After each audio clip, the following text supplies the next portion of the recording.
বইয়ের পাতায় নয়, এবার বাস্তবেই প্রযুক্তির চমক দেখালেন শিক্ষার্থীরা। কেউ তৈরি করেছে স্মার্ট হোম, কেউ গ্যাস লিকেজ শনাক্তকারী, কেউ আবার পরিবেশ বান্ধব প্লাস্টিক। কুমিল্লার সিসিএন পলিটেকনিক ইনস্টিটিউটের ইনোভেশন ফেয়ার 2026 যেন হয়ে উঠেছে ভবিষ্যতে বাংলাদেশের এক ঝলক। এইচ.এ. মহিউদ্দিনের পাঠানো তথ্য ছবিতে ডেস্ক রিপোর্ট। পাম্পিং হলেই তৈরি হবে বিদ্যুৎ। সড়ক ও স্পিড ব্রেকারে স্থাপন করা হলে যানবাহনের চাকার ঘর্ষণে তৈরি হবে বিদ্যুৎ। তরুণদের এরকম প্রায় 39টি উদ্ভাবনী প্রকল্প নিয়ে কুমিল্লায় অনুষ্ঠিত হয়েছে ইনোভেশন ফেয়ার 2026, যার আয়োজন করে সিসিএন পলিটেকনিক ইনস্টিটিউট। মেকানিক্যাল শক্তিটা কিভাবে ইলেকট্রিক শক্তিতে রূপান্তর করা যায়, তো এই ক্ষেত্রে তারা এই ফুট স্টেপ পাওয়ার জেনারেটরটা উৎপন্ন করছে।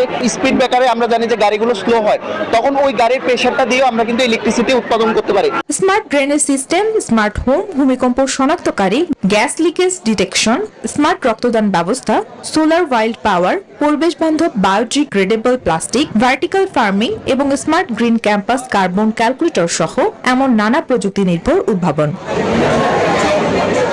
এসব উদ্ভাবন শুধু প্রদর্শনীতে নয়, বাস্তবে মানুষের কাজে আসবে এমনটাই প্রত্যাশা শিক্ষার্থীদের।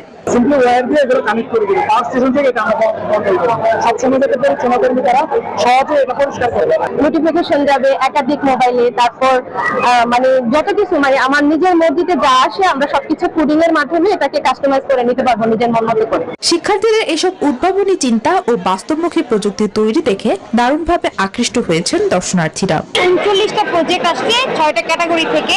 এইগুলো আমাদের স্টুডেন্টরা নিজেরাই তৈরি করছে, তাদের সাথে তাদের মেন্টর হিসেবে আমাদের শিক্ষকরা ছিলেন। প্রযুক্তিতে তারা কোনোভাবেই পিছিয়ে নেই। তারা যে প্রযুক্তিগুলো এখানে উপস্থাপন করেছে সত্যি প্রশংসনীয়। আয়োজকরা বলছেন, শুধু পরীক্ষার ফল নয়, শিক্ষার্থীদের সমস্যা সমাধানের দক্ষতা, গবেষণার মানসিকতা এবং উদ্যোক্তা হওয়ার সাহস তৈরি করার জন্য এমন আয়োজন। Desk report, news 24।